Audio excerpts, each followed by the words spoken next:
La verdad que es muy absurdo presentar a Concha Moreno, porque yo creo que no hay ningún profesor que no la conozca. Todos conocemos títulos suyos y la vinculamos sobre todo mucho a aquello en lo que ella ha trabajado mucho como autora y también como especialista en másters, que es el análisis y la elaboración de materiales sobre gramática y pragmática. Y la verdad que desde ese lugar de especializaciones de donde nos va a hablar hoy.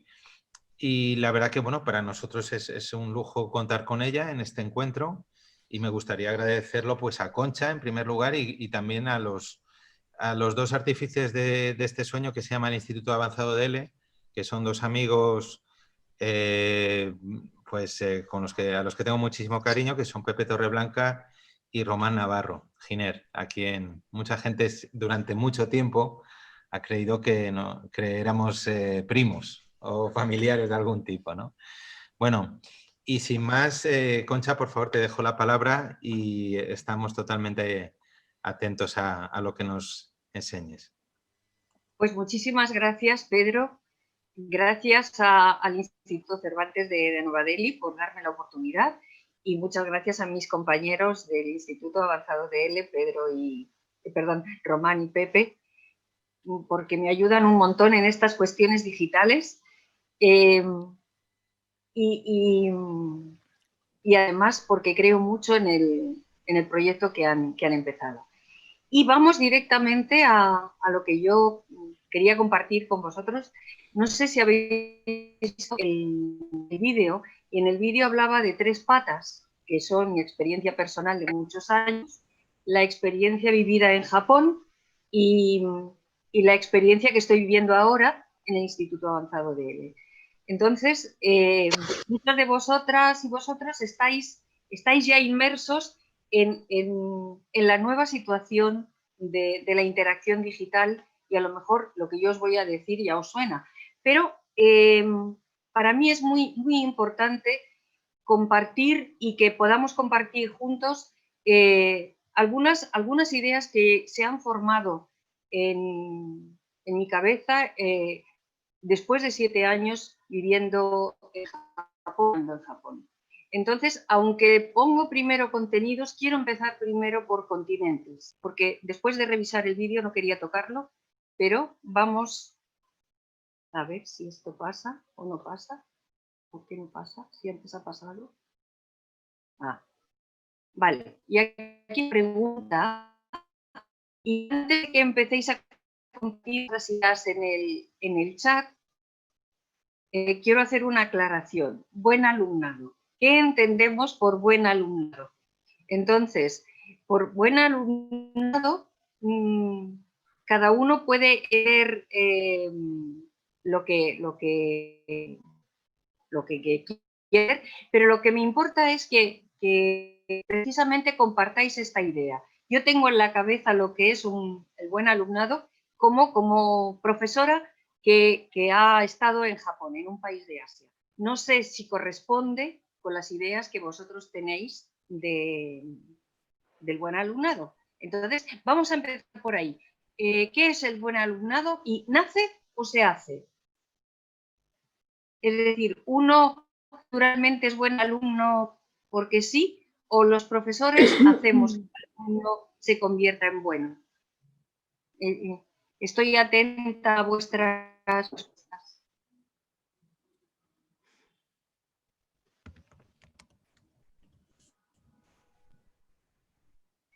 Se hace, ingresado, se hace, los profesores educamos, se hace, hay siempre una simbiosis. Para mí un buen alumno sería si están motivados para aprender, se hace, bueno, veo que coincidimos mucho. Se hace, pero no lo hacemos nosotros, sino ellos mismos. Hay variables, pero una fuerte es que se construya ese ambiente en clase. Ayudamos a que se haga, es un trabajo conjunto. Genial. Supongo que en la vida hacemos una serie de habilidades, pero hay que trabajarlas y desarrollarlas. El ambiente y la motivación es fundamental. Vale, aquí no se puede negar la predisposición a aprender, ¿de acuerdo? Aquí, en la predisposición para aprender y en la... ayudamos a que se hagan. Vale, creo que coincidimos y entonces quería contaros un cuento que seguramente conocéis, pero a pesar de todo quiero contároslo. Esta es la historia de un niño que va a la escuela, un niño pequeño que va a la escuela, encuentra feliz de estar compartiendo, está motivado, tiene muchas ganas. Y la profesora llega y dice: buenos días niños, buenos días niñas, vamos a dibujar una flor. Y el niño qué bien, una flor, me encantan las flores. Y empieza a dibujar una flor como a él le gusta, con el tallo azul, las hojas verdes, con el centro de la flor rojo, y entonces se lo entrega a la maestra toda feliz, o todo feliz, y la maestra dice: no, no, un momentito, os voy a enseñar cómo se hace. Y entonces la maestra dibuja una flor con el tallo verde, las hojas verdes, la flor misma amarilla y blanca, por ejemplo. Entonces, otro día, la maestra dice: vamos a hacer algo de plastilina. Y entonces el niño o la niña dice: qué bien, voy a hacer una cosa de plastilina. Y entonces, como tiene mucha imaginación, crea una figura un poco extraña, pero creativa. Entonces la maestra dice: vale, muy bien, pero yo os voy a enseñar lo que tenemos que hacer. Y hace un plato o un vaso. Esto es lo que teníamos que hacer. Y así ocurre en varias ocasiones. Por circunstancias de la vida, el niño o la niña tiene que cambiar de escuela y empieza la clase de la misma manera. Hoy vamos a dibujar una flor. Y el niño espera y la maestra dice: ¿no quieres dibujar tu flor? Y dice: estoy esperando que usted nos diga lo que hay que hacer. Fin del cuento. Entonces, la pregunta siguiente es: ¿cómo influimos en la predisposición de nuestro alumnado? Si queréis contestar.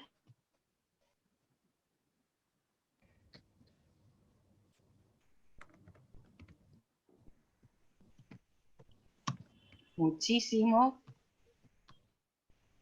Paula.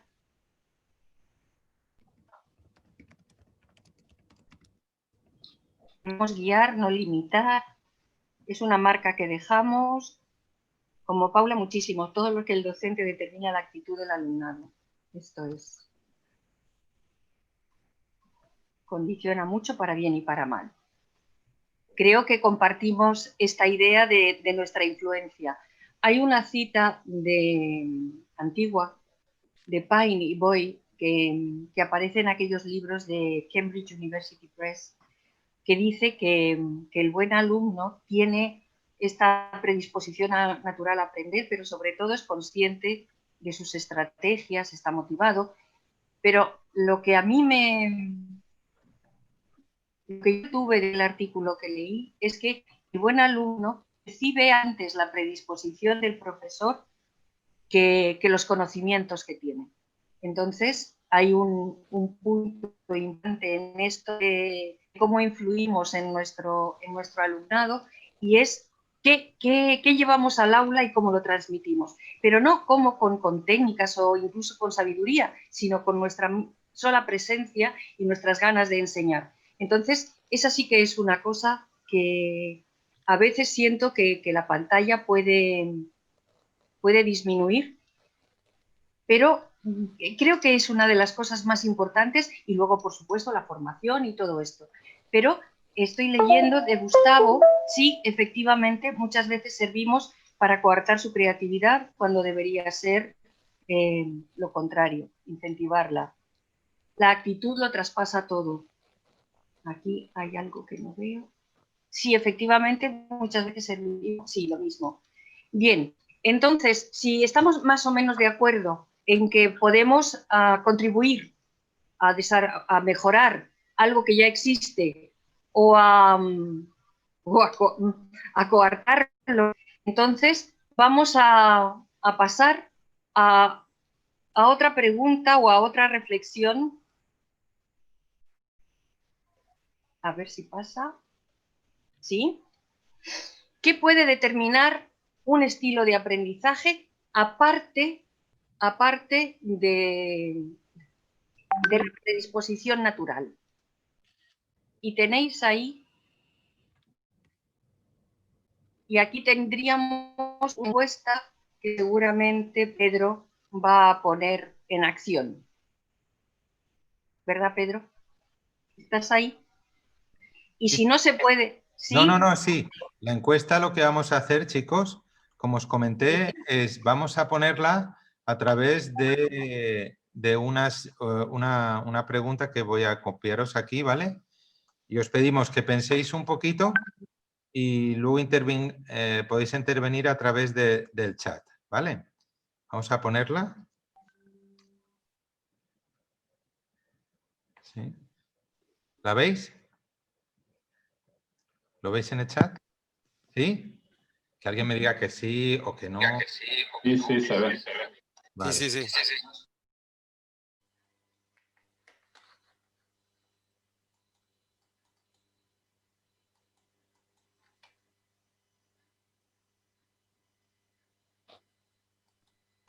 Incluso yo creo que podrían igual, si alguien quiere hablar brevemente, igual. Sí, podría pues, comentar algo. a mí me gustaría que quitarais el silencio del micrófono, levantarais la mano y escucharos. La gente dice la forma de enseñar del profesorado, otras personas piensan todos estos factores determinan la tradición Claro, cultural de la enseñanza, sí. la forma de enseñar nuevamente. Reyes piensa que todo influye. Jessica piensa que la tradición cultural y la forma de enseñar. ¿Sí? A ver que la forma de enseñar del profesorado, pero todo ello marca mucho. ¿Sí? Sí, estoy leyendo, aunque no lo comente, lo estoy leyendo. Sí. Si hablamos del aprendizaje de lenguas extranjeras concretamente, vale. Yo también creo que todo. Cultural, la tradición cultural, todo. Vale. La forma de enseñar. Pero me parece muy, muy interesante que coincidamos porque yo he puesto en primer lugar la tradición cultural porque tras la experiencia en Japón, creo que la tradición cultural puede llegar a ser una barrera. Gustavo dice, por mi experiencia en la India, la tradición cultural tiene efecto. Bueno, pues fíjate, la forma de enseñar y la tradición cultural. Sí. Bueno, de nuevo, compartimos la idea previa que yo tenía. También me parece que la tradición cultural es una cosa muy, muy importante. No sé si alguien más quiere comentar algo. ¿No queréis comentarlo de viva voz? ¿No? El profesor, su formación, su tradición, su lengua materna, va con él, con ella también. De acuerdo con esto. Bueno, pues me quiero centrar en la tradición cultural para ver si también en esto coincidimos o no. La tradición cultural, a mí, aquí comparto con vosotros, si me deja el vídeo, a ver. Aquí tenéis. En Japón, y no sé si podríamos aplicarlo a otros países del continente asiático, no lo sé, hay una tradición, el budismo lo impregna todo, ¿de acuerdo? Y una de las enseñanzas del budismo es el respeto al profesorado, ¿verdad? No sé si esto coincide con vuestra experiencia. Entonces, este respeto al profesorado implica que en la clase no se plantean dudas. Es decir, lo que el profesor dice es lo que va a misa, como diría mi abuela. No pregunta en clase y acepta todo lo que dice el profesor sin planteárselo. Conclusión, el centro de la enseñanza-aprendizaje no es el alumnado, sino el profesorado. Entonces, me gustaría saber si en esto estáis de acuerdo conmigo y si lo habéis experimentado en otros contextos que no sean, por ejemplo, no sé si hay alguien de Japón, pero que no sea esta experiencia que yo traigo. Podemos usar el chat otra vez. Como veis, no puedo vivir sin la interacción, aunque sea así. En la India, desde luego, sí. Seguro que Vale. en la India Sí. podrían hablar muchos, porque la verdad... Pues, por favor, compartidlo en voz alta. Perdón, yo no estuve en Japón, pero tuve estudiantes de Japón, así que Sí. tuve una pequeña experiencia con personas de Japón viviendo acá en Buenos Aires, donde estoy yo, tomando clases de inmersión. Y esto que comentan es exactamente así, incluso acá, o sea, después de una breve inmersión de unos meses y después de haber llegado a un nivel, digamos, no estoy hablando de una persona inicial, de un nivel intermedio y con una breve inmersión, digamos, en la cultura. Sin embargo, esto era tal cual así. El respeto, la falta de preguntas, de no plantear dudas, aceptar todo lo que el profesor dice, es tal cual. Pues cuando yo llegué a Japón, y esto tiene que ver con lo que decías de iniciales, los iniciales eran los más abiertos y los que más participaban era el alumnado que más aceptaba las tonterías que yo hacía en clase, que pasados los 2-3 primeros minutos de sorpresa ante ¿y esta que le ha dado? ¿Y esta qué hace? ¿Que gesticula? ¿Que hace barbaridades? Quiero decir, que no se está quieta detrás de su mesa. Estos en un mes con una clase a la semana los tenía en el bolsillo. Eran los que estaban pasados por la tradición cultural los que se comportaban de esta manera. Dice Julia, coincido con Julia. Julia, ¿qué has dicho? Es que me he perdido. En Alemania lo experimenté, estudié Erasmus. En Alemania, no, lo que yo decía era que en Alemania, perdón, Concha, que en Alemania se cuestiona mucho, ¿no? Los chicos, la gente cuestiona mucho el contenido de lo que uno les está impartiendo. Y yo he tenido en algunas ocasiones problemas, ¿no? Porque me dicen, es que esto no es así porque yo lo viví así. Y les dices, bueno, pero esto es así porque lo estoy viviendo yo o lo he vivido yo así. Ah, no, así no. No. Es otro margen cultural. Exacto. Entonces, esta es una de las cosas que a mí me parece que marca muchísimo nuestra forma de estar en el aula. Si sabes que te van a aceptar todo lo que tú digas, llega un momento en que tu forma de enseñar no se esfuerza en ganar a los alumnos. En cambio, bueno, sí, pero no, bien. No, iba a comentar que, hombre, eso es cierto, ¿no? Pero al mismo tiempo se supone que si eres consciente, por ejemplo, aquí en la India, ¿no? Del peso que tiene el profesor, como he dicho en el comentario, somos gurús, es decir, seres casi divinos, ¿no? Yo creo que la idea es, digamos así, aprovecharte de esa potestad, ¿no? Para intentar precisamente que los estudiantes puedan pensar por sí mismos, ¿no? Y de todas maneras, en realidad, yo creo que eso es una cuestión, digamos así, sobrevenida, porque si ves la tradición cultural india, como dice uno de los títulos de una obra de Amartya Sen, ¿no? el indio argumentativo, ¿no? Es decir, esa cuestión de discusión, de debate, es algo bastante real, ¿no? En la cultura india, ¿no? Otra cuestión es evidentemente la influencia de la tradición de la enseñanza, ¿no? Que es muy lo que diga el profesor va a misa, ¿no? Pero bueno, no sé, yo creo que podrían hablar otros compañeros de Cervantes, de Delhi, pero yo creo que en el momento que, digámoslo así, sí que les das esa oportunidad de cuestionar cosas, sí que aprovechan la oportunidad, ¿no? Esa es mi experiencia personal, pero bueno, no sé, otros compañeros tendrían que comentar. Creo que ahí está María Méndez. María, tú también has estado en Japón. ¿Qué opinas de lo que estamos hablando? Tu experiencia también me parece interesante. Por favor.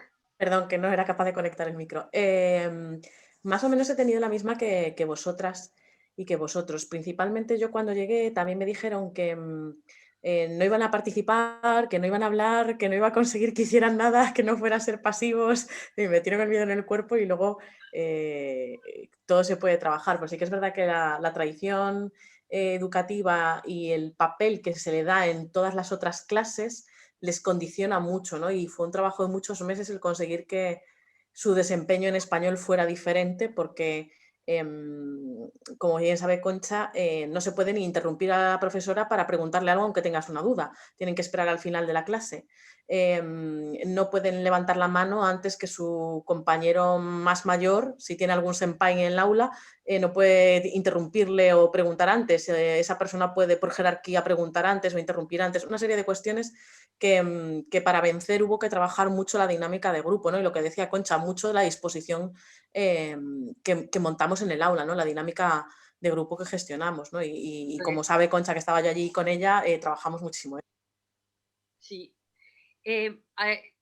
Estoy de acuerdo con Diana que dice, nos gustaría escuchar tu opinión, Dédica, no sé si pronuncio correctamente, la capacidad de argumentar con el aprendizaje. No sabes cuán de acuerdo estoy con ese comentario y cuánto he luchado y sigo luchando para que los estudiantes pasen de repetir a argumentar.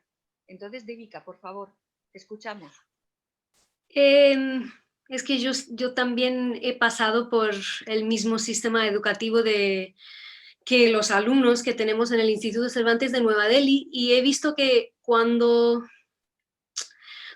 se crea un ambiente, lo cual es difícil, no digo que lo puedo hacer siempre, pero cuando se crea el ambiente de confianza en el que se sienten que su opinión se va a valorar y que va a tener resultado y que tener una opinión o ser creativo no les va a impedir que saquen la mejor nota o que aprueben el curso, sino eso les va a ayudar en aprender la lengua, esa capacidad, podemos decir, aunque no sé si estoy de acuerdo de eso de las capacidades innatos, sale de inmediato. Entonces yo no diría que son tan como condicionados que no les podemos sacar el argumento, la opinión, la creatividad, pero es porque les han enseñado toda la vida que si no sacas 98% no tienes futuro, porque en este país hay mucha gente y muy pocos recursos, muy pocas oportunidades, y a eso me refiero.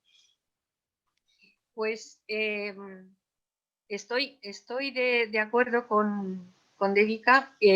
María ya ha contado que lo que teníamos de entrada, el material de entrada era la fuerza de la tradición cultural y mirad, ya a lo mejor lo habéis visto en el PowerPoint, lo que ocurre con esa forma de enseñar es que tenemos miedo, la estudiante tiene miedo a exponerse y a cometer errores.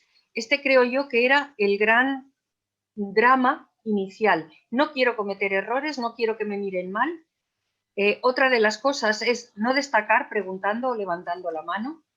Y una actitud muy típica es esta de mirar a la persona de al lado antes de dar una respuesta. Sí. Entonces, ¿estáis de acuerdo, no? ¿Lo habéis vivido? Dice Virginia, veo a Virginia que dice que sí con la cabeza. ¿Quieres comentar algo, Virginia? Sí. ¿Se me oye? Sí, perfectamente. Bueno, creo que yo creo que es eso, crear un ambiente como de confianza para que los alumnos se expresen y no poner ningún tipo de filtro, es decir, que ellos pueden hablar ahí todo lo que quieran y yo nunca voy a criticar ni nada, vamos a utilizar o decir nada, o sea, que me vale la opinión de uno, de otro, a veces muy contrarias. Conseguir eso a través de actividades o de temas de debate o algo así, o crear algo para que ellos suelten esa parte, a mí me resulta muy útil.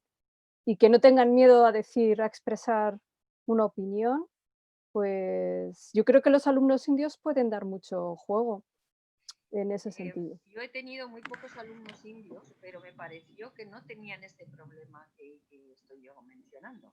Me parece que son personas que con buen ambiente... Yo nunca he tenido ese problema. Sí. ¿Puedo dar...? Me parece que los alumnos indios sí que respetan muchísimo al profesor, pero son bastante abiertos. O sea, le dicen... La verdad que también cuando son pocos alumnos es más fácil, ¿no? Quizá en una clase con mucha gente es más difícil también. ¿Puedo dar una opinión?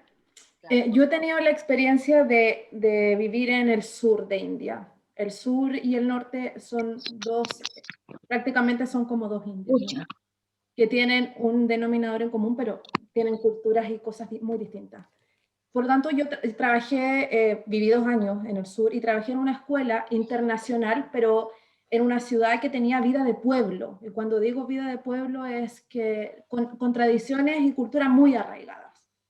Por lo tanto, fue una experiencia totalmente diferente y totalmente distinta a la que yo he vivido aquí en el Cervantes de Nueva Delhi. Y me imagino que también los chicos que son de Delhi, es para ellos un contexto distinto porque es una ciudad más grande, ¿no? Más moderna, están ellos ya más acostumbrados a tener profesores extranjeros, los profesores indios que tenemos nuestros colegas son profesores que también han viajado, por lo tanto tienen otra mentalidad, ¿no? Pero en el sur, ya te digo, o sea, los chicos ellos se sentaban a escuchar lo que el profesor decía sin cuestionar nada, a tal punto que, por ejemplo, los chicos no se sentaban junto a las chicas, o sea, hombres y mujeres separados. ¿Perdón? Hay mucho ruido, no sé si hay alguien que tiene... Es por Marisol. Nada, no soy yo. Vale. Uy. Sí, creo que es Marisol. Por favor, vamos a cerrar aunque sea un segundito. Vamos a cerrar todos. Todos, incluido yo, ¿vale? ¿Cerramos? Y le pido a Cristina, vaya, está viendo un eco tremendo. No sé, Cristina, si podemos también un breakout room, una actividad de grupos. Como está un poco distorsionado el sonido, no sé si podemos avanzar un poquito en plenario. ¿Qué hacemos? A ver, Vamos a avanzar un poquito en plenario y luego si quieres hacemos nuevas, a ver si la gente va ajustando un poquito el sonido, ¿vale? Hay doctor y Mar Galindo esta mañana habló de la lengua 1. Yo no he podido asistir, espero que lo que ha contado sea parecido a lo que hemos hablado muchas veces, pero Marisol creo que tiene algo abierto. Sí. Perdón, ¿no se puede silenciar desde ahí todos? Y después nosotros, silenciarlo desde el host. ¿Pueden silenciar todos los micrófonos juntos? Creo. A lo mejor. Sí, sí se puede. El host puede silenciar a todo el mundo. Claro, no sé quién es el host. Puede silenciar todos y después seguimos.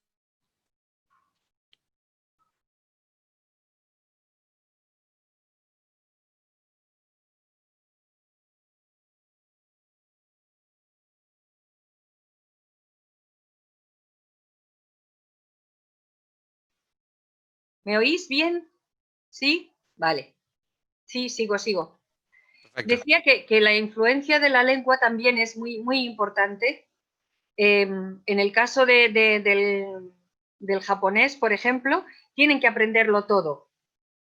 desde las letras, su sonido, tienen que aprenderlo todo. Entonces, hay una cosa que choca mucho cuando tú intentas que el estudiante deduzca algo, no tienen posibilidad de agarrarse a nada, solamente al inglés, si lo han estudiado en el bachillerato. Es decir, que esto que tenemos en las lenguas europeas, en algunas lenguas europeas, usar conocimientos previos de otras lenguas, para un japonés es muy difícil o imposible, y además no está acostumbrado a este tipo de estrategia. Es decir, que no podemos partir de algo previo excepto el conocimiento del mundo. Entonces, ahí sí que podemos apoyarnos en el conocimiento del mundo y en el conocimiento que tienen por ejemplo, del español. Una de las cosas que siempre daba muy buen resultado y que no sé si habéis probado, imagino que sí, es poner imágenes de cosas que yo sé que saben y que digan su nombre, incluso sin haber estudiado jamás español. Entonces todo el mundo conocía paella, todo el mundo conocía flamenco, todo el mundo conocía guitarra, lo pronunciaran como lo pronunciaran, y esa era una toma de contacto muy estimulante para los primeros momentos de clase. Supongo que vosotros también habéis hecho esto. Es decir, una imagen, ¿cómo se dice esto? ¿Cuál es su nombre? Y entonces te encontrabas con que, una anécdota, que en todas las clases una de las palabras que conocían era Gaudí.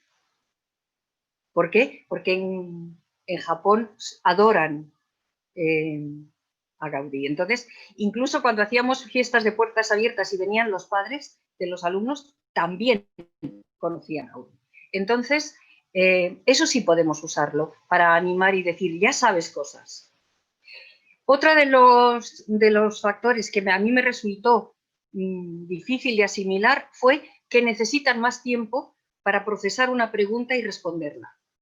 Entonces, con todos estos conocimientos que si no te los han contado antes, los aprendes en la experiencia, puedes saltar una serie de pasos y acercarte a las dificultades que tiene una persona, no sé si podemos decir lo mismo de China, pero una persona que habla japonés,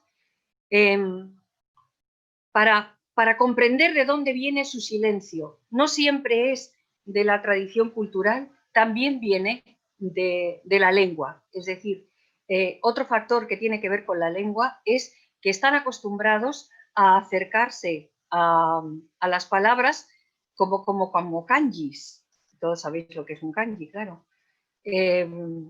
Entonces, cuando estamos leyendo un texto, van palabra por palabra, porque en un kanji están incluidas las ideas. Entonces, tratan las palabras de otros idiomas como si fueran kanji.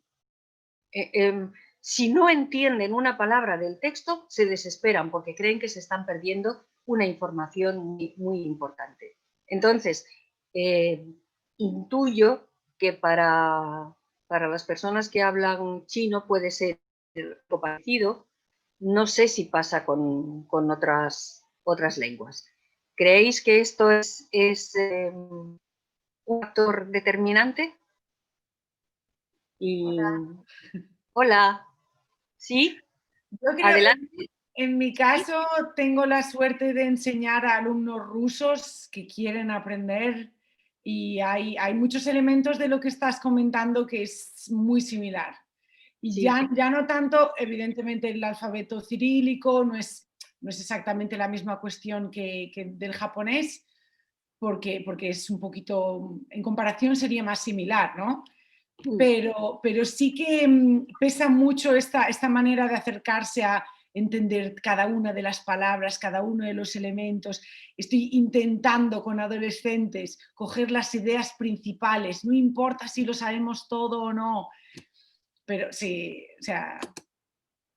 Esto yo no sé si viene de la tradición cultural de la lengua materna o de una forma de leer que no se ha desarrollado en la búsqueda de las ideas. En la ciencia era que no se había desarrollado la búsqueda de las ideas y esta era una razón, y otra razón es la necesidad de entender la imagen de la palabra, que es algo muy sorprendente para mí, y que una vez que yo entendí todas estas cosas, fui más comprensiva con los silencios. Entonces,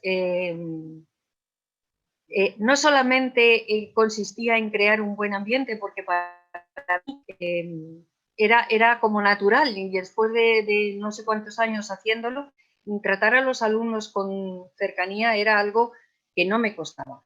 Pero no entendía por qué, a pesar de eso, no producía el efecto que yo esperaba. Entonces, me parece que esta es una cosa muy, muy importante, que no es de despreciar. No sé si alguien más quiere comentar algo. ¿No? Pues entonces, otro de los factores que, en mi opinión, creaban una predisposición negativa era la forma de dividir la clase.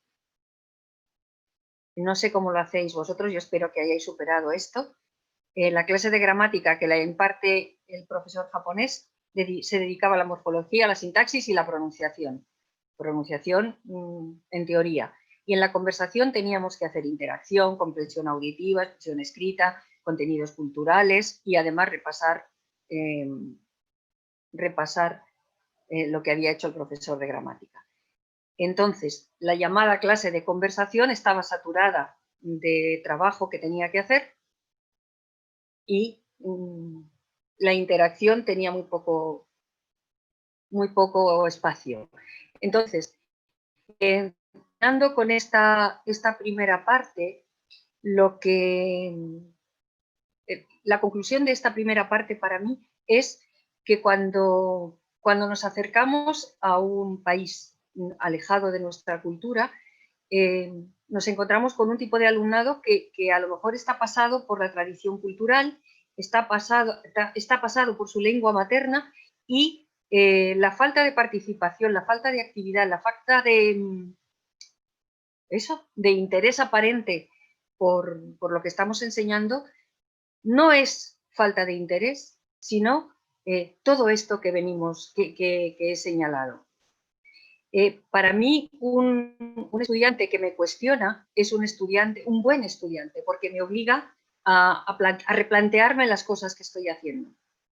Entonces, una de las alumnas que más me enseñó a buscar formas coherentes de explicar la gramática fue una alemana, porque no se creía nada de lo que yo decía.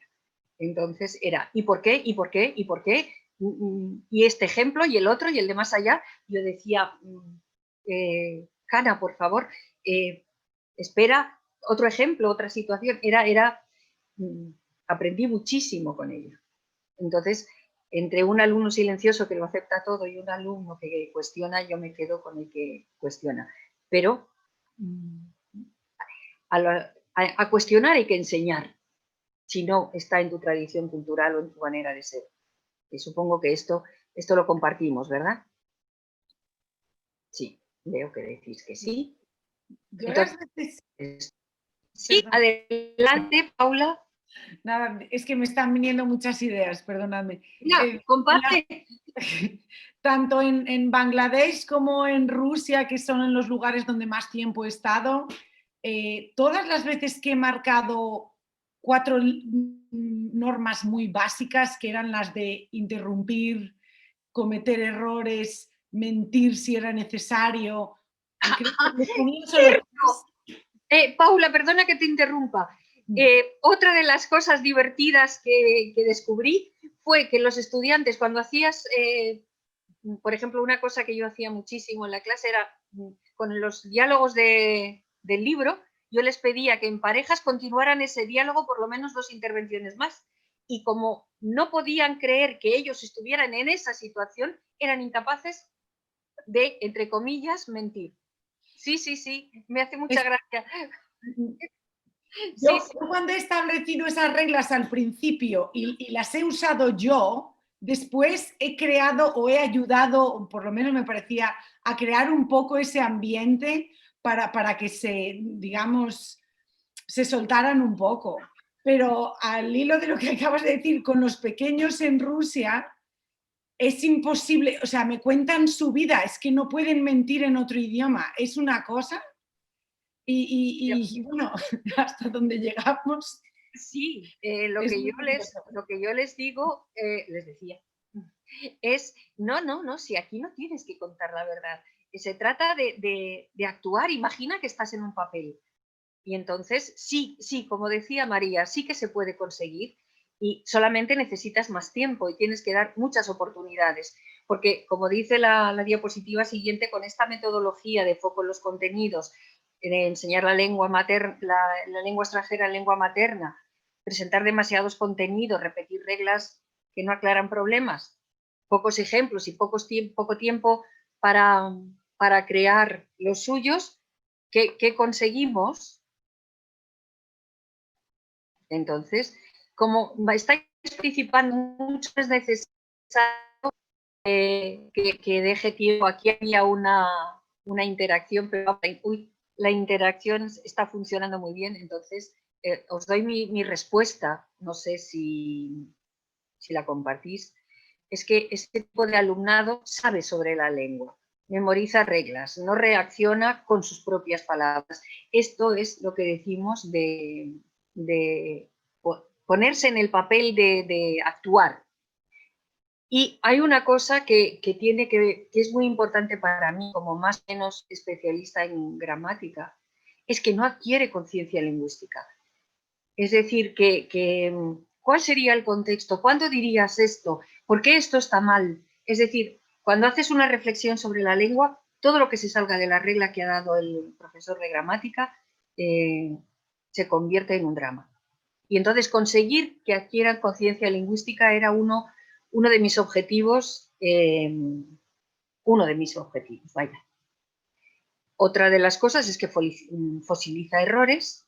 Perdona, Concha, ¿puedo interrumpir? Claro, por favor, es la idea. Vale, ¿podrías explicar un poco esto de conciencia lingüística? No sé muy bien a qué te refieres. Vale, pues, por ejemplo, cuando estás haciendo, no sé, no con los principiantes, porque ahí no hay mucho desarrollo de esto, pero cuando estamos por ejemplo, ya en el A2 y estamos hablando de perfectos, de pasados o de condiciones, es decir, que el estudiante se dé cuenta de que, dado este contexto, lo que tú tienes que poner aquí no es imperfecto, sino perfecto simple, por ejemplo. Entonces, ¿qué ocurre? Que ellos tienen una regla. Si esa regla la aplican, quieren una regla aplicable a todo y no atienden, por eso no se atiende al contexto. Es decir, la conciencia lingüística hace que tú sepas que si digo, por ejemplo, si no te gusta, no te lo comas, pero no me fastidies. Eso es condicional. Pero si te gusta o no te gusta, cómetelo. Es una concesiva. Estoy en el nivel avanzado, ¿vale? Pero, ¿cómo sabes tú esto? Uno, porque eres nativa, o dos, porque te han puesto muchos contextos en los que vale una y no otra. Otra forma de entender la conciencia lingüística es explicar por qué. Tú has elegido esto y a lo mejor todas las soluciones son posibles, ¿vale? La famosa historia de los artículos determinado e indeterminado. Pueden valer los dos, pero tú tienes que saber qué quieres decir. Y según lo que tú quieres decir, vale uno u otro. No sé si me he explicado, Esther. Una especie de como de pragmática, saber en cada momento en el Sí, en este sentido, pero si quieres, aplicado también a las estructuras sintácticas. ¿De acuerdo? Es decir, tanto al contexto, si prefieres llamarlo pragmática, como a la estructura misma. Es decir, una estructura por sí sola, te pongo otro ejemplo. Si yo digo, ¿y eso qué?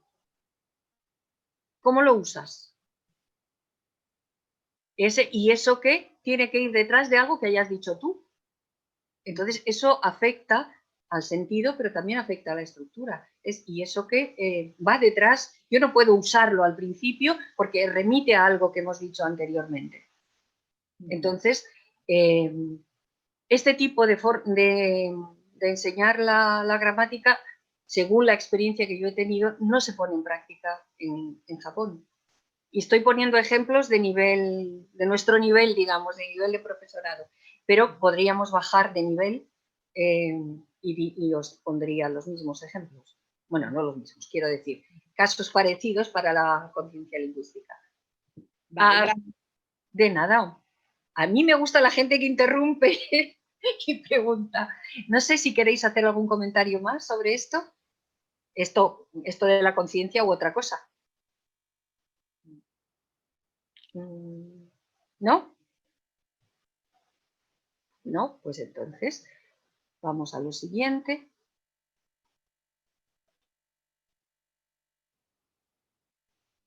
Entonces, lo que yo quería compartir también con vosotros es algunas alternativas para formar al profesorado sobre todo al que empieza, ¿no? Al que ya tiene mucha experiencia. A lo mejor algunas de las cosas que voy a decir aquí pueden seros de utilidad, pero hay cosas que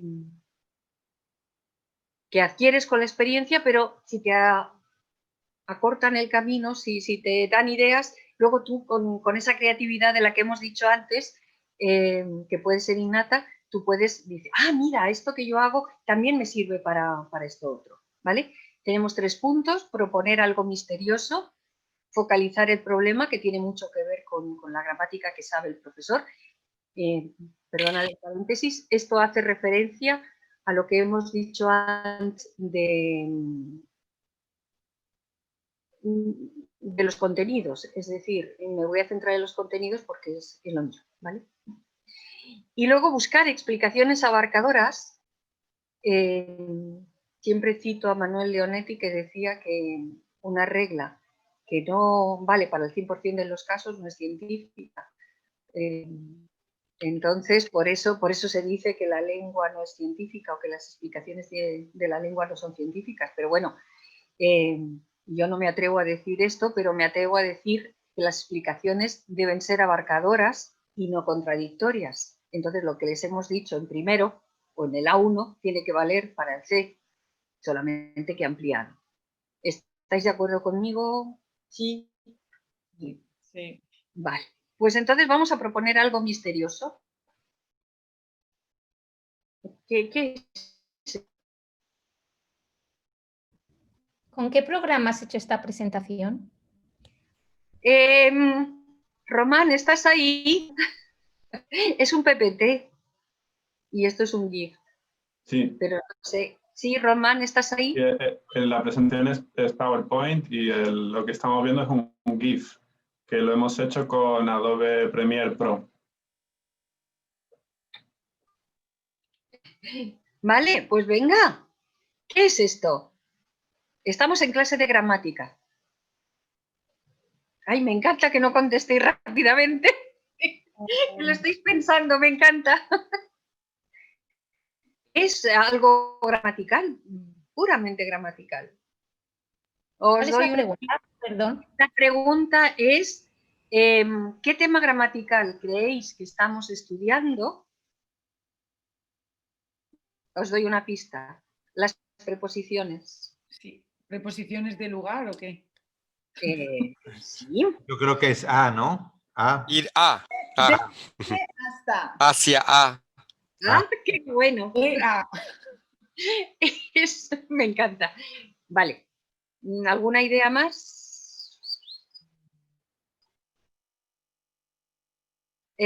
Bueno, pues son por y para. ¿Por qué son por y para? Porque en mi conceptualización de por, vamos a verlo después, o lo vamos a ver ya. Pero bueno, lo que me paro un momentito aquí, porque ¿qué he querido demostrar con esto?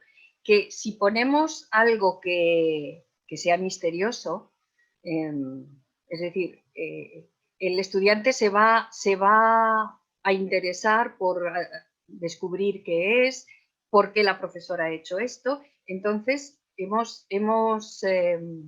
captado su interés, ¿no?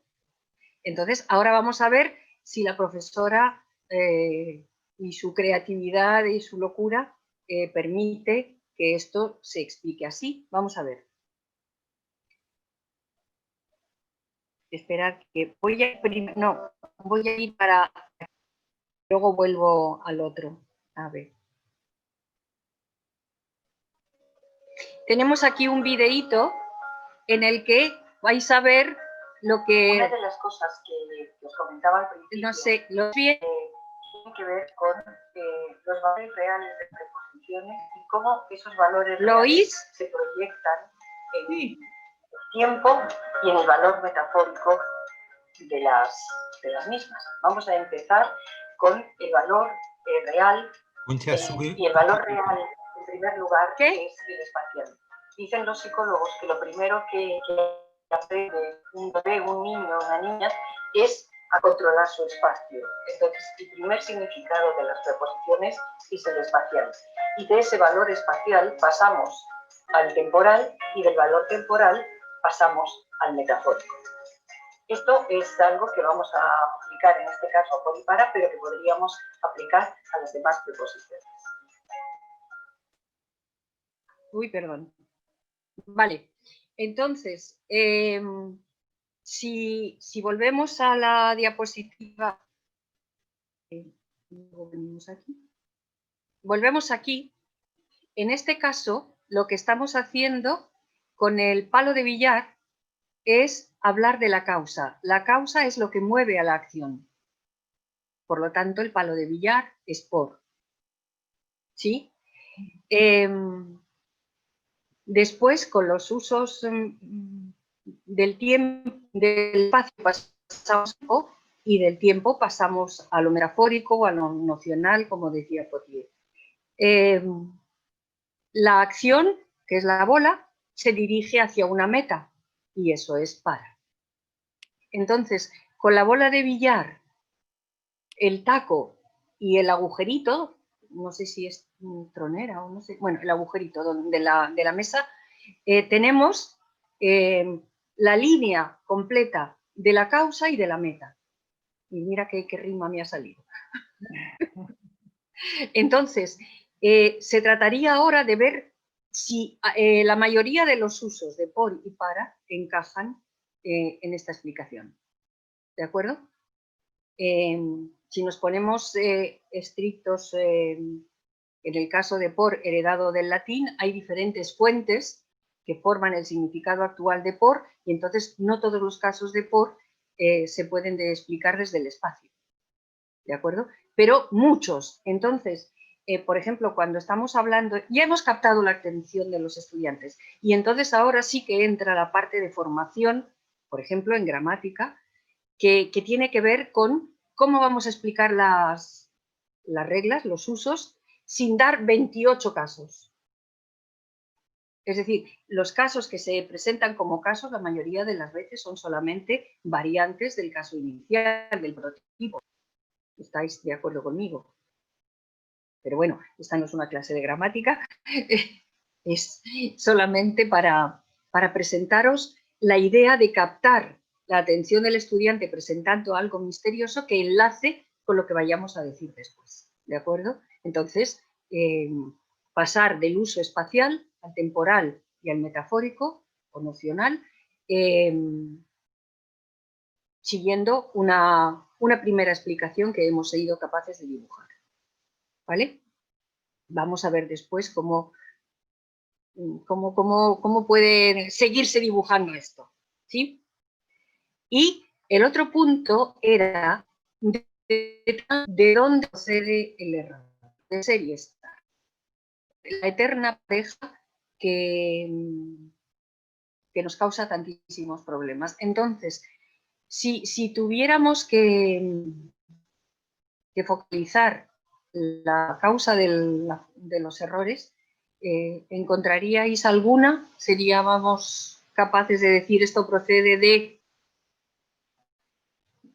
No sé si queréis hablar de esto, pero sería... ¿Sí, Paula? En cuanto a Serie Star, quieres Sí. decir, uno de los problemas gordos que yo he encontrado en mi experiencia ha sido el eterno permanente y temporal, que es como y vuelta la burra al trigo, sí. Exacto, me encanta. Entonces, esto es lo que el reto planteas a tus estudiantes, pero tus estudiantes solamente a este curso sobre dificultades de la gramática. Muchas gracias por haberos interesado. A ver. Estas dificultades de la gramática son muchas. Nos vamos a centrar en una, que es el contraste entre ser y estar. Y nos hemos hecho la pregunta de si será posible o no dejar de cometer errores para avanzar en el conocimiento, en el uso de esto. El reto que os lanzamos desde aquí, que os lanzo, es: ¿creéis que podéis dejar de explicar la diferencia entre ser y estar usando las reglas de siempre, lo transitorio y lo permanente? Vamos a ver si en este curso conseguimos dar otras reglas que nos ayuden a cometer menos errores. Pues eso, de acuerdo, Paula. El foco del problema es explicar ser y estar como permanente y transitorio. Entonces, la idea para en nuestra formación y en lo que vamos a enseñar después es elegir el problema el foco del problema para ver si ofrecemos explicaciones alternativas. Como, insisto, esto no es un curso de gramática, no vamos a entrar en esto.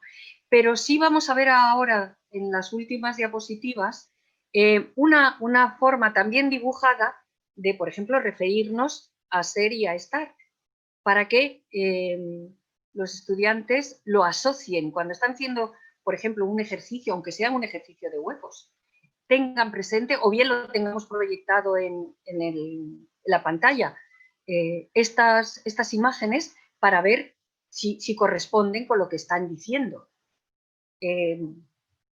Una estrategia de corrección que yo usaba, aquí no puedo usarla, es cuando los estudiantes están produciendo, producente, corregir e interrumpir, ¿verdad?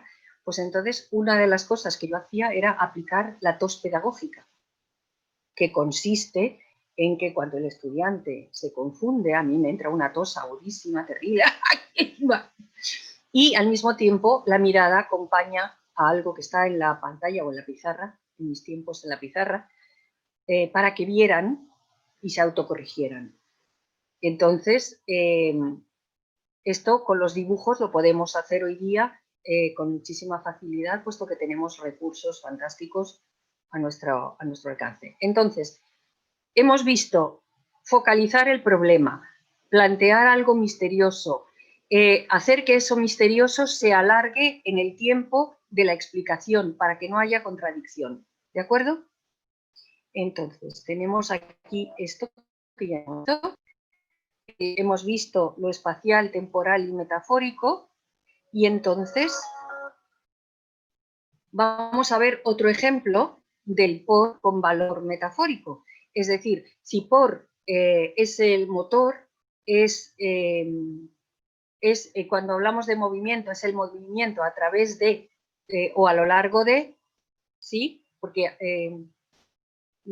vamos a verlo aquí, dibujadito. Ahora pasamos al valor metafórico de por, que viene, como hemos dicho, desde el valor espacial. Por es el motor, aquello que empuja a la acción. Hemos dicho antes que para está delante, ¿verdad? Bueno, pues por es lo que empuja a la acción. Y ese empujón viene representado en mi cabeza por un taco de estudiar que empuja la bola. Desde el taco y la bola. Hay casos en los que, sobre todo seguido de infinitivo, podemos decir que las dos por y para son válidas, pero para explicarlo tendríamos que decir que sería como una línea en la que tendríamos para un extremo de la línea que expresa la meta y por el otro extremo de la línea que representa el empujón hacia la acción.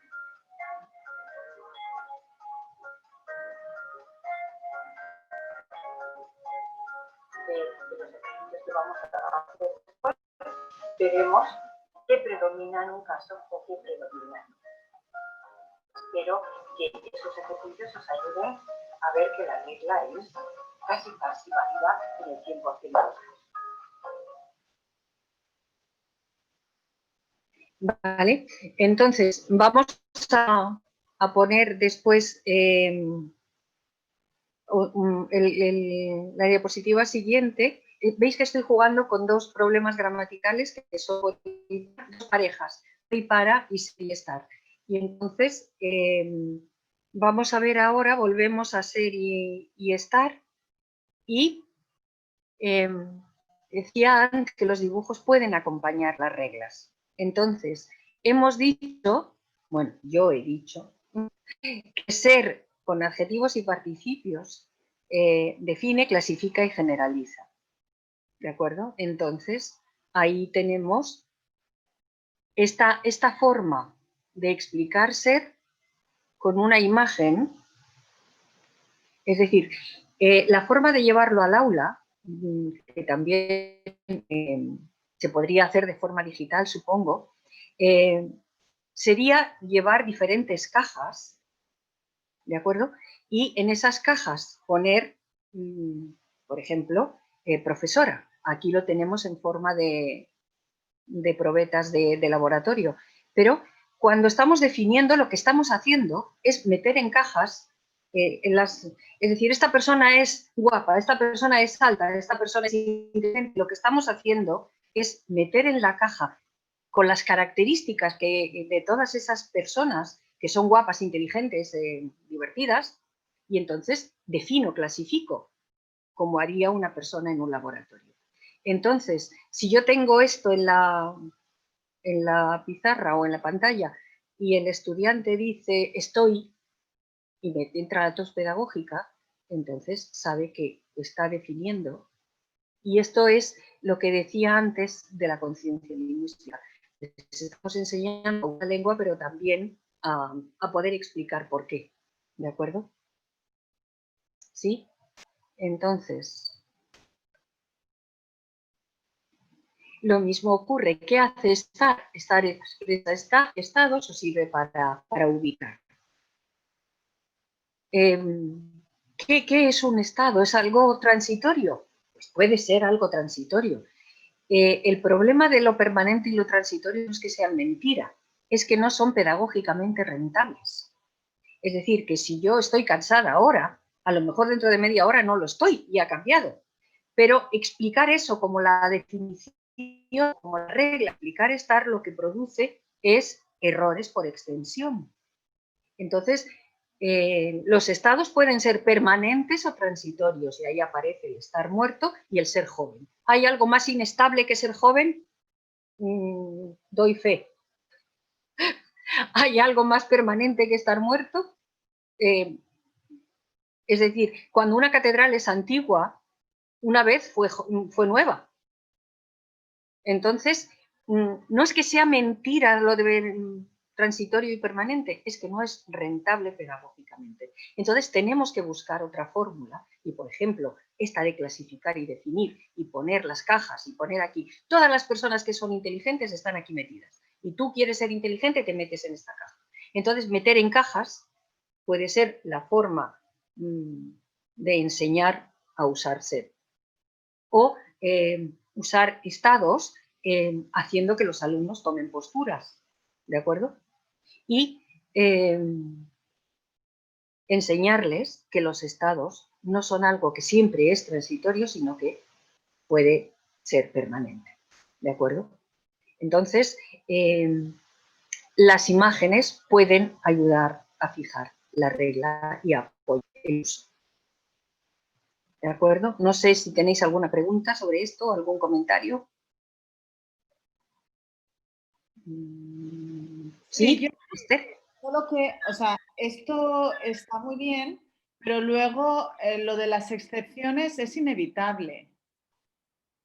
¿Y me puedes poner un ejemplo de excepción? La cena es en el tercer piso. Claro, pero es que ahí ser no está funcionando como ser.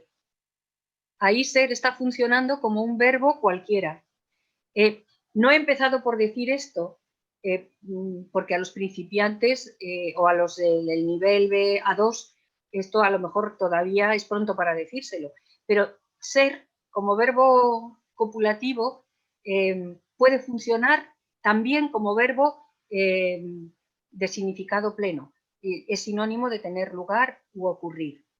Y cuando tú dices que la cena es en el primer piso, no estás usando ser como verbo copulativo, estás usando ser como verbo sinónimo de ocurrir, tener lugar.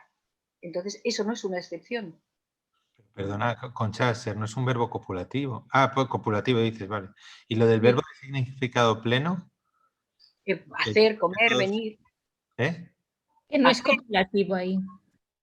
A ver, un verbo copulativo es un verbo que une un sujeto con su atributo, ¿no? Es decir, y en el caso de ser, y Paula que enseña en Rusia, me parece que es en ruso donde el verbo ser ni siquiera existe, ¿no? Entonces... presente no hay, no existe. Vale. Lo que quiero decir con esto es que la gramática tradicional o la gramática descriptiva llama verbo copulativo a los verbos como ser, estar, parecer, ¿vale? Pero el caso de ser es especial porque cuando funciona como verbo de significado completo, digamos,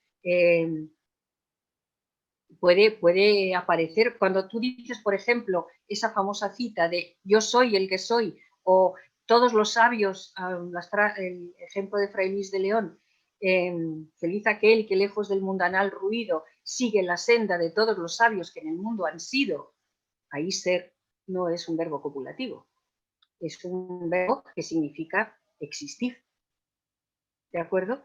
Entonces, no son excepciones, pero claro, puede resultar más fácil a un profesor decir que eso es una excepción cuando en realidad no lo es. Es decir, nosotros volvemos a la forma de enseñar. Si tú pones en la pizarra o en la pantalla una caja que dice ser como igual que tal, igual que ocurrir, ser y estar, si no queréis usar metalenguaje. Pero si tú sacas estos usos de ser de los usos habituales, en los que unes ser con guapo, inteligente o con ser una persona con sustantivos, entonces lo que estás haciendo es evitar que el estudiante crea que la lengua está llena de excepciones. Le estás diciendo, ojo, que aquí ser lo puedes sustituir por otro verbo. Esther, no sé si he contestado a tu pregunta. Sí, perfectamente. Muchísimas gracias. Nada. Sí, lo que pasa es que luego hay otras excepciones que sí que son excepciones, ¿no? Por ejemplo, Blanca. Por ejemplo, si tú dices ser soltero, estar soltero, puedes usar los dos, ¿no? Sí. Puedes decir... Sí. Puedes decir ser casado, en Latinoamérica dicen ser casado, estar casado. Claro. ¿no? Pero digamos que tampoco diría yo que son excepciones, porque cuando tú dices que alguien es casado o es soltero, lo que estás haciendo es decir, le estoy atribuyendo a esta persona todas las características de los solteros, y eso tiene que ver más con el conocimiento del mundo que con la gramática. Cuando estamos diciendo que alguien es soltero o que alguien es casado, estamos caracterizándolo. Se comporta como, actúa como. Sí, pero también decimos estar casado, ¿no? O sea, quiero decir, usamos los dos, ¿no? Exacto, pero lo que quiero decir, esta es la conciencia lingüística, que vuelvo a lo mismo, cuando estás en el nivel en el que el estudiante no puede captar esto, basta con decirle estas palabras a los dos. Ya está. Pero si ahondas, como es este caso, porque tengo un público que me lo permite, cuando tú estás diciendo que alguien es soltero, no estás hablando, o está soltero, estás hablando de otra cosa que la gramática, estás hablando del mundo. Y entonces cuando tú dices que alguien es soltero, lo que estás diciendo no es que vas para siempre a ser soltero, ni que es una excepción, es decir, entra en la caja de las personas solteras que se comportan de esta manera. Cuando tú lo dices no eres consciente, pero es lo que estás haciendo. Y cuando dices que está casado, estás hablando de ese estado que adquirió el día tal, cuando tuvo una ceremonia con la persona cual. Entonces, ¿qué ocurre? Que por eso las dos son posibles, ¿vale? Aparte de que soltero tiene una historia detrás que tiene que ver con su etimología. Que la etimología nos ayuda mucho también con el latín, con el griego y con las preposiciones, perdón, con ser y estar y con las preposiciones. Tenemos que hacer un curso de gramática.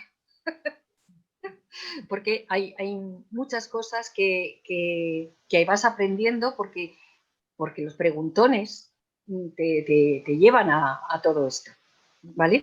Entonces, no digo, Blanca y Esther, no digo que no haya excepciones, no digo que no, porque la lengua es un organismo vivo, pero hay menos de las que les vendemos a los estudiantes. Esto es una cosa muy, muy interesante de descubrir cuando ahondas en la gramática, ¿vale? Paso, ¿está claro? Bien.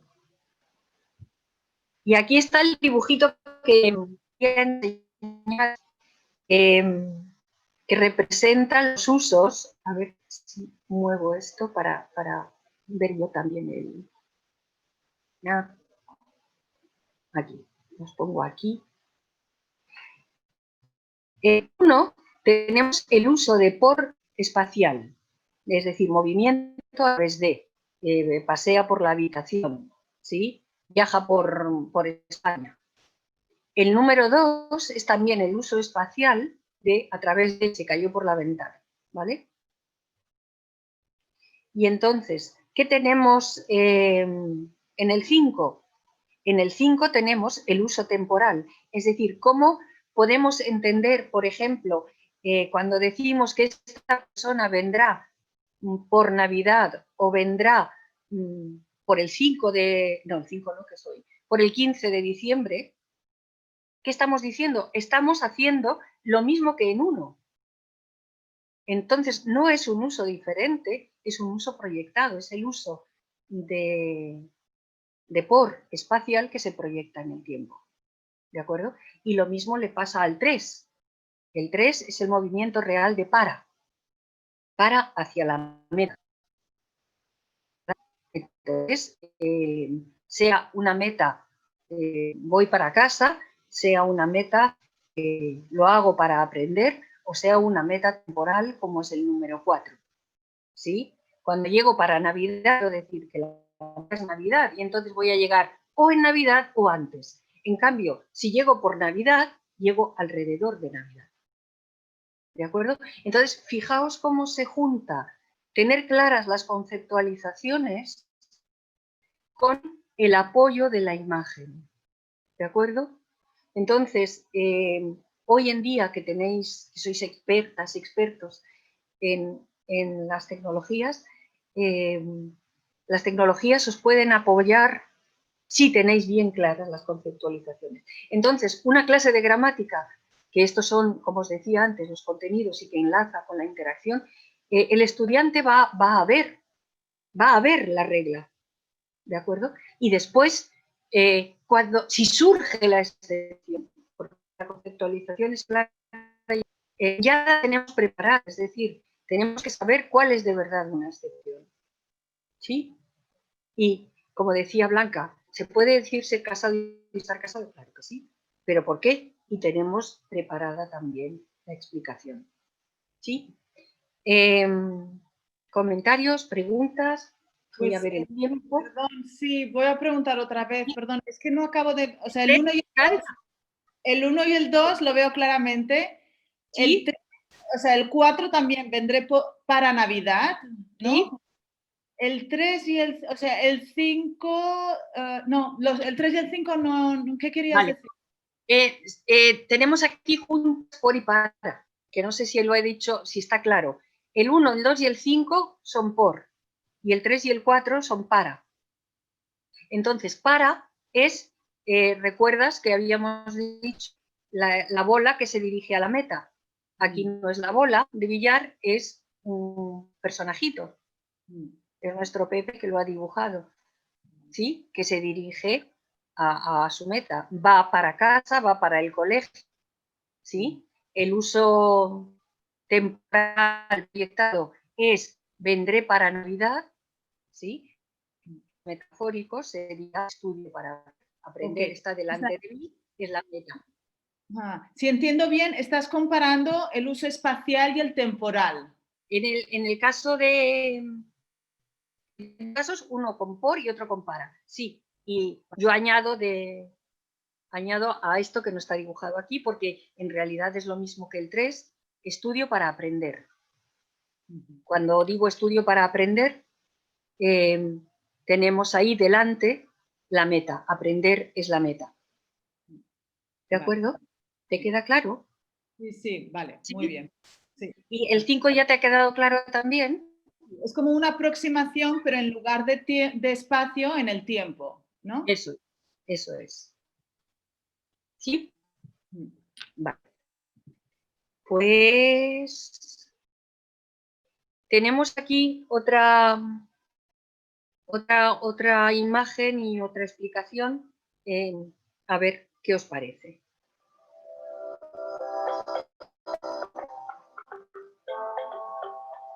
Y ahora vamos a ver una estrategia que a mí me ha funcionado durante años y es analizar este árbol que representa ser y sus ramas.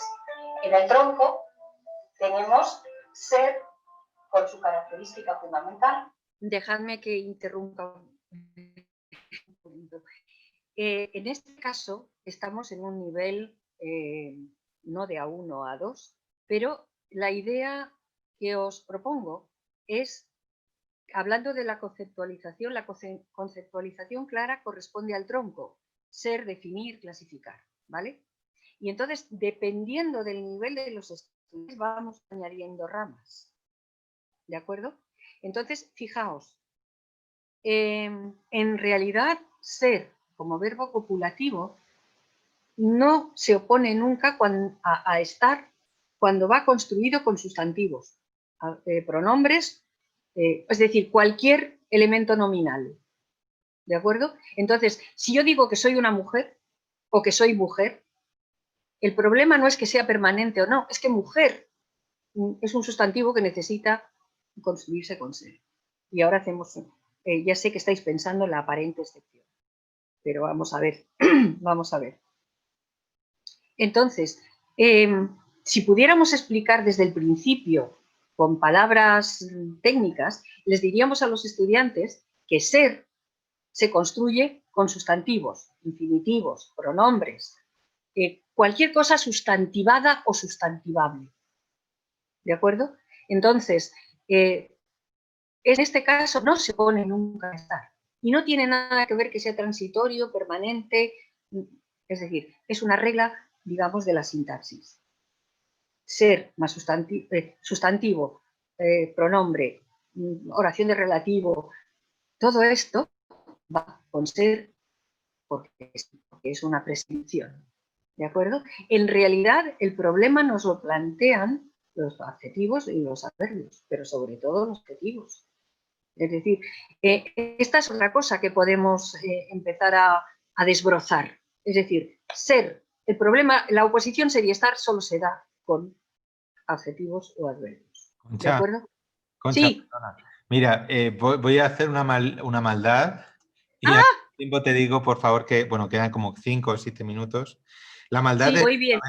No acabas de comentar que realmente no, quizá no es tan rentable enseñar la gramática a través de usos, ¿no? Sí. Y bueno, un poco ya habíamos desechado la idea de enseñarla a través de estructuras cerradas, ¿no? Como más estoy hablando sobre todo del influjo de la enseñanza estructural. Pero en el fondo, cambiado a través del árbol, que evidentemente queda más bonito, o sea, queda mucho más atractivo, pero yo lo veo un poco parecido, ¿no? No sé qué te parece. Claro, es que yo creo que no hay que desechar lo que nos sirve. Es decir, además, esta es otra cosa, si los estudiantes, si no queremos usarlo con los estudiantes, no importa. Lo que es importante para mí es que como profesores sepamos que no hay que presentar las oposiciones que no existen. Es decir, que tú puedes saber esto y esto piensa que está dentro de nuestra formación. Es decir, muchas veces creamos problemas que no son. ¿De acuerdo? Y entonces, cuando digo que no hay que enseñar a través de usos, me refiero a usos del tipo por significa tiempo, por significa, yo qué sé, 28 usos, y la primera vez que me acerqué, yo pensaba, en ese momento no tenía ni idea porque estaba empezando. 28 usos de por. A esto me refiero. Y esto es estructura, claro que es estructura, es sintaxis, diría yo. Entonces, ¿qué quiero decir con esto? Quiero decir que en realidad la única oposición que se establece con estar es lo que está a la derecha, los adjetivos y ya está, y los pronombres. Y los sustantivos, cuando he dicho antes, ya sé que estáis pensando en una excepción, yo soy mujer y tú eres hombre, y se puede decir, no se puede decir nunca, ay, Concha, estás muy mujer. Claro que, pero ¿qué pasa? Que ahí mujer no aparece como sustantivo. ¿De acuerdo? ¿Podría decir una cosa, por favor? Perdón, Concha. Perdona que te interrumpa. Sí, claro, no, adelante. No, nada, que yo que estoy perfectamente de acuerdo. Yo creo que incluso es rentable en el aula, porque yo lo he usado varias veces, que estar con sustantivo no va, y yo creo que yo estoy a favor de cierto metalenguaje en el aula, ¿no? Entonces yo creo que sí que esto les ayuda bastante, y sobre todo me ayuda para también aclararles la diferencia entre soy profesor y estoy de profesor. Estoy de profesor porque hay una preposición que interviene por ahí, y yo creo que lo que dices tú, a lo que estás apuntando tú, y que yo he utilizado tu manual también varias veces en clase, por cierto, me han servido mucho, yo creo que sí que es muy rentable. Bien. Gracias. Déjame que intente pronunciar tu nombre. Akshay. Akshay. Sí, perfecto. Gracias, Akshay. Pero creo que es importante, luego lo usamos en clase o no, pero es importante que el profesorado lo sepa. Es decir, que hay oposiciones que creamos que no existen. Y luego hacemos con ello en clase como queramos. Pero aparte de eso, Pedro, creo que no hay que renunciar a lo bueno que nos enseñó el enfoque estructural. Hiciera una pregunta maliciosa hecha a propósito un poco para... Oye, perdona, Concha, que estamos casi en hora. Sí. Nos vamos. Porque como todo el mundo ha participado, a ver, esta era la una. A ver, espera, aquí nos quedamos. Un momentito. Con esto yo había terminado, es decir, resumiendo, el lenguaje, la lengua materna, la tradición cultural, la forma en que se divide la clase, son elementos que condicionan a nuestro alumnado al margen de quién es y cómo es. Defino, caracterizo. Pero además, nuestro conocimiento de lo que entiendo, es decir, sea de la cultura, sea de las actividades interactivas, sea de lo que sea, nuestro conocimiento, nuestra capacidad de transmitirlo son muy importantes. Pero yo me he centrado en lo mío, que es la gramática. Y como hace muchísimos años que dibujo de manera pedestre en la pizarra, y ahora me he encontrado con dos artistas, Román y Pepe, pues han sabido traducir a imágenes lo que yo tengo en la cabeza. Entonces, una cosa no es incompatible con la otra, y cuanta más gramática y más sintaxis sé, mejor me siento para quitar lo que no debe causar problemas. Entonces, gracias, Akshay. La idea de la formación global, y cuando digo global me refiero a saber mucho de todo.